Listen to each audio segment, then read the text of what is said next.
നമസ്കാരം. Raf talk ഫുട്ബോളിലേക്ക് അവർക്കും സ്വാഗതം. 2024 ഇതാ പോയി മറിയുകയാണ്. ഈ 2024 റയൽ മാഡ്രിഡിന് വല്ലാത്തൊരു വർഷമാണ്. നേടേണ്ടതൊക്കെ നേടിയിട്ടുണ്ട്. അവർ 5 കിരീടങ്ങളല്ലേ അവർ നേടിയിരുന്നത്. ഇപ്പോൾ ഇന്നലത്തെ ഗ്ലോബ് സോക്കർ അവാർഡ് സെറിമണി നോക്കുക. എല്ലാം വാരിക്കൂട്ടിയത് റയൽ മാഡ്രിഡ് തന്നെയാണ്. മികച്ച ക്ലബ്ബ് റയൽ മാഡ്രിഡ് ആയിരുന്നു. മികച്ച താരം റയൽ മാഡ്രിഡിൻ്റെ താരമാണ്. മികച്ച കോച്ച് റയൽ മാഡ്രിഡിൻ്റെ കോച്ചാണ്. നോക്കാം നമുക്ക് ഇന്നലത്തെ ഗ്ലോബ് സോക്കർ അവാർഡ് സെറിമണിയിൽ റയൽ മാഡ്രിഡ് വാരിക്കൂട്ടിയിട്ടുള്ള അവാർഡുകൾ. ബെസ്റ്റ് പ്ലെയർ വിനീഷ്യസ് ജൂനിയർക്കാണ് ലഭിച്ചത്. ബെസ്റ്റ് ഫോർവേഡ് വിനീഷ്യസ് ജൂനിയർക്കാണ് ലഭിച്ചത്. ബെസ്റ്റ് മിഡ്ഫീൽഡർ ബെല്ലിംഗാമിനാണ് ലഭിച്ചത്. മറഡോണ അവാർഡ് ബെല്ലിംഗാമിനാണ് ലഭിച്ചത്. ബെസ്റ്റ് ക്ലബ്ബ് റയൽ മാഡ്രിഡിനാണ് ലഭിച്ചത്. ബെസ്റ്റ് പ്രസിഡന്റ് ഫ്ലോറന്റീനോ പെരസ് ആയിരുന്നു. Best coach Carlo Ancelotti. Career award കോർട്ടുവെക്കും ലഭിക്കുന്ന കാഴ്ചയുണ്ട്. അങ്ങനെ എല്ലാം വാരിക്കൂട്ടി.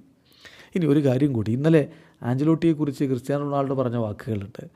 ഞാൻ കണ്ടതിൽ വെച്ച് നല്ല രൂപത്തിൽ മാനേജ്മെൻറ്റ് ചെയ്യാൻ കെൽപ്പുള്ളൊരു കോച്ച് അത് കാർലോ ആഞ്ചലോട്ടിയാണ്.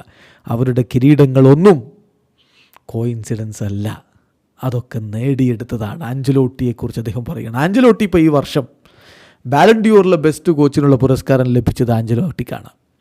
ഫിഫ ബെസ്റ്റിൽ ദി ബെസ്റ്റ് ഫിഫ കോച്ച് പുരസ്കാരം ലഭിച്ചത്, മെൻസ് കോച്ച് അവാർഡ് ലഭിച്ചത് കാർലോ ആഞ്ചലോട്ടിക്ക്. ഗ്ലോബ് സോക്കർ അവാർഡിൽ ബെസ്റ്റ് കോച്ച് കാർലോ ആഞ്ചലോട്ടി. രണ്ടാമതൊരാളില്ല. ലോകത്തെ ഏറ്റവും ബെസ്റ്റ് കോച്ച് ഇപ്പോഴാരാ? ഒറ്റ ഉത്തരമേ ഉള്ളൂ, അത് കാർലോ ആഞ്ചലോട്ടിയാണ്.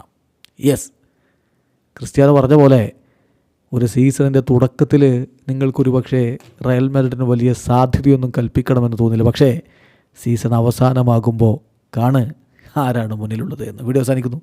ഫുട്ബോൾ ലോകത്തെ കൂടുതൽ വിശേഷങ്ങളുമായി റാഫ് ടോക്സ് എത്താം.